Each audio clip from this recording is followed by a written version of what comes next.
मी ज्या ठिकाणी बसलो त्या ठिकाणी मला मोठा दगड त्या काचेवरती मारला. रोहित पवार यांनी हे सगळं घडवलेलं आहे. कारण रोहित पवारांसारखा दुसरा कोणी हल्ले करणार नाही. पण बारामती ॲग्रो विषय घेतल्यानंतरच माझ्यावरती हल्ला होतो. पवारांना सांगणे दादागिरीची भाषा तुझ्यापाशी ठेव, तिथून पुढच्या काळामध्ये तुझ्या कारखान्याच्या विरोधामध्ये अजून ॲग्रेसिव्ह भूमिका आणणार. माझ्यासोबत वैभव सोलनकर आहे. काय नेमकी घटना आहे, कुठं घटना? नाही, मी बारामती शेटपळगडे या गावामध्ये बारामती ॲग्रोच्या संदर्भामध्ये काही शेतकऱ्यांना भेटण्यासाठी मिटिंगसाठी मी तिथे गेलो होतो.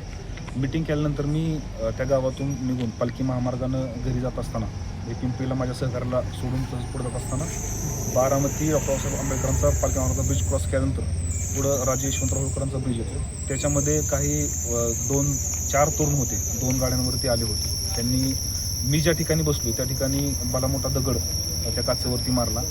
काचा आता आल्यामुळं काही काचा माझ्या तोंडावरती आणि हातावरती उडल्यामुळे थोडीशी मला नॉर्मल हाताला खर्च केला आहे. बाकी गंभीर दुखापत नाही.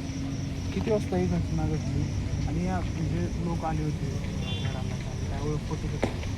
नाही, मी काचावरती दगड मारल्यानंतर मला काय पुढचं दिसेन असं झालं होतं. पण साधारणतः 8:30-9च्या आसपास ही घडामोड असेल. या सगळ्या प्रकरणी कुणावर तुमचा नाही, रोहित पवार यांनी हे सगळं घडवलेलं आहे. कारण बारामती ॲग्रो विषयामध्ये वारंवार आम्ही तिथले प्रश्न मांडतोय, तिथल्या प्रदूषणाचे प्रश्न मांडतोय. पोल्युशन बोर्डाने देखील रोहित पवारांच्या कारखान्यावरती कारवाई केलेली आहे. आणि त्याच्यामुळं थोडं भयावह अवस्था म्हणा रोहित पवारांची किंवा मानसिकता ढासळल्यामुळं त्यांनी कदाचित हल्ला घडवून आणला असावा.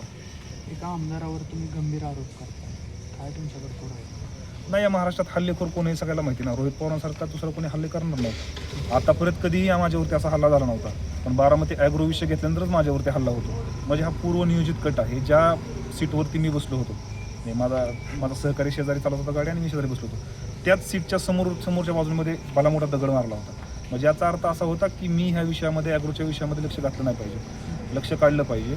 आणि तुम्ही आमच्यावरती असं काही दादागिरी करणार, मग आम्ही थांबेल ह्या विषयामध्ये. माझं रोहित पवारांना सांगणं आहे, दादागिरीची भाषा तुझ्यापाशी ठेव, इथून पुढच्या काळामध्ये तुझ्या कारखान्याच्या विरोधामध्ये अजून ॲग्रेसिव्ह भूमिका आणणार.